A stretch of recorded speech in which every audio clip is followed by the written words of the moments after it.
All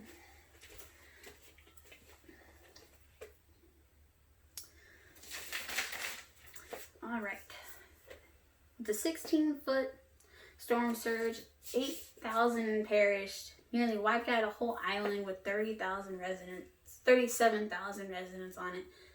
The Great Galveston Storm of 19. That was the Great Galveston Storm of 1900. 296 miles long crevice, causing a 3-day fire surge over 500 city blocks. Killed 3,000 people and leveled 28,000 buildings, causing 200,000 plus people to go homeless. That was the 1906 San Francisco earthquake and fire. With 400 feet tall, half a mile long or wide, 1,600,000 homes flattened, 2,209 killed, was the Johnstown flood. And lastly, 1.5 million acres of dry land and equivalently 2,500 people died, was the Great Chicago Fire. Those four were the four most deadliest natural disasters in U.S. history at this moment. So for the next 6 to 8 minutes or so, I'll be talking about natural disasters. There are 9 total, being hurricane, droughts, volcanic eruptions, floods, earthquakes, tsunamis, tornadoes, and wildfires, and avalanches. We'll be talking about 4. The 4 will be hurricanes, earthquakes, tsunamis, and wildfires. And I'll be talking about how to prepare for them. So starting off with hurricane, you have that hurricane season, so you need to prepare for the hurricane season. So in that time, you mainly check your house, make sure it's under and good insured for like flood reasons and damage, all that. Making sure your house is safe, it won't fall if a little bit of wind blows on it, so you'll be good.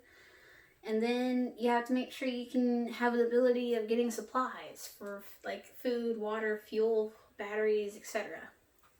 And then you have that watch and warning issue stuff. So they're saying, hey, look, you got a tropical depression forming in the Gulf, so look forward to a hurricane coming. You have that warning now. So in that time, you stock up on your stuff. You start finding your supplies, buying them, stocking up on them. Don't overstock, because you want to make sure everyone else has some too. And look for evacuation routes as well. You could do that before season as well. Just review the evacuation routes if you need to evacuate, if it becomes that bad. And stay away from low-lying areas. So like areas that are low, that are closer to the sea level area. Try to stay away from those, because those areas will flood. You don't want to flood. So then you got before the storm. So you can, if you want, you can board up your house. Not a lot of people do, but some that are closer to the shore will. Then you got, make sure you have your supplies good and ready. Portion them out so you don't go through them too fast. And then making sure, like, extra, like, debris that could come into your house or whatever, you can just make sure it's put away. So like objects in your yard that could fly around, put it away so it doesn't hit your house or your neighbors or anything, cause damage. So now that you got before the storm, now you're going during the storm. So during the storm, you want to stay inside, stay away from windows and doors. Try to stay inside as much as possible, because you want to not do the risk of getting swept away or getting hit by debris or getting flooded or drowning and stuff like that. So try to stay inside, listen to the news, stay entertained, make sure all your supplies are where they need to be, where you can get to them easily if something does happen. You can go outside. All I'm really suggest only doing it for like a generator type thing. So if you have a generator and the lights go out and you're like, hey, I gotta go turn on the generator, you go do that and stuff. But yeah. And then you have after the hurricane. So after the hurricane, you don't want to just jump outside. You gotta wait for that all clear signal type thing from the news and all that stuff. So wait for the all clear, and then once you're good and you're clear and the hurricane's gone, you can check your house, make sure everything's good, maybe check on your neighbors, be considerate and stuff. And that should be good and prepare you for a hurricane. Now we're going to move to earthquakes. So earthquakes, they come and they go mysteriously sometimes, and sometimes we get a warning with it. But the good thing for hurricane is to have a plan. So if you have a plan, you know what to do, you're good. So, or not hurricane, earthquake. So you want to have a kit to make sure it's all good. So you have a kit for supplies, for emergencies and stuff. Sign up for alerts so you know if one could come. So during an earthquake, you can, if you're inside a building, hang on to something, go under or hang on to something like a heavy furniture, like a bed or a big table. And if you're in a car, stop the car, pull over, tighten your seatbelt, and hang on, and hope nothing falls on you. If you're outside, avoid being in an area with buildings and stuff. So go to a really open area, like a big park or just big area with nothing really around you, because you don't want anything to fall on you, like trees or power lines or buildings. So try to stay away from that. But if you're told to evacuate, know your evacuation routes. Have a plan to meet up with your family or whatever if you're not in the same stuff or same area. So you have that plan. You say, hey, we can meet up here. And if we don't show up at a certain amount of time, meet up at our second spot. You can do that. But it's good to have a plan for everything. So, but moving on to tsunamis.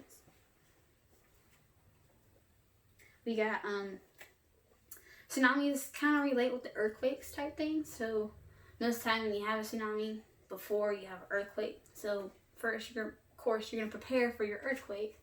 And then afterwards, you wait for that signal saying, hey, there's a tsunami coming now. Suggest you either evacuate or blah, blah, blah type thing. But the tsunamis, there's different signals that you can use to prepare yourself for one to come. One, if you're near the ocean and you can see the water like going really low and showing the ocean floor, that's not a good sign. Probably suggest evacuating the area and going inland. And the same with rising. If the water's rising really, really high, go inland. If they are told, if evacuation is put into action, don't wait. Go evacuate the area immediately. And if you're on a boat, go to sea. Speaking of boats, if you're in the harbor, I suggest going with the flow of the water to inland, because it would be kind of hard to fight those big waves that are right there. It will just drown you the whole time. But if you are kind of farther out, go towards the waves, out to sea. It'll be a lot calmer than being in the waves and stuff.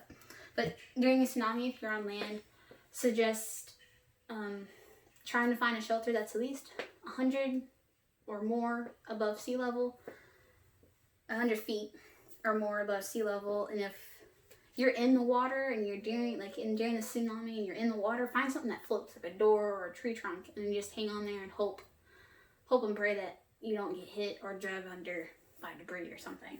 And then afterwards, wait for the alert saying it's all good and clear. Stay out of the water. You don't want to mistake the water to being not as deep as it actually is. So stay out of the water. Stay away from damaged buildings and bridges and roads, because they may crumble under your feet or anything. You don't want any of that to happen. So yeah, they just stay safe, stay out of the water type things for the tsunami. But now, moving on to the wildfire.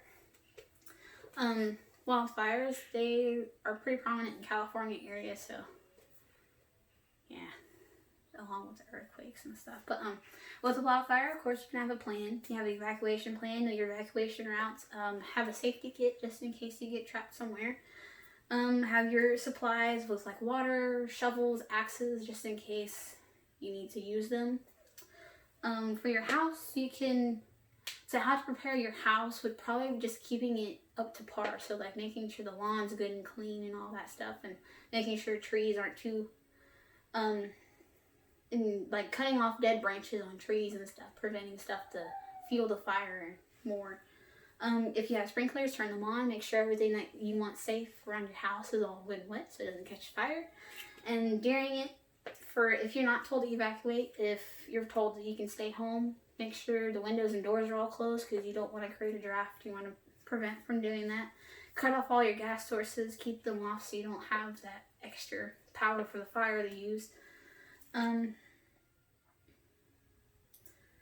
Wear more protecting clothes, like pants and boots and stuff. So like shorts that I'm wearing now and a short sleeve shirt would not work in an instant for that. And then if you are told to evacuate for this, move everything away from windows, like your furniture and stuff, or curtains that are not fireproof. Move them away, put them in the center of the house,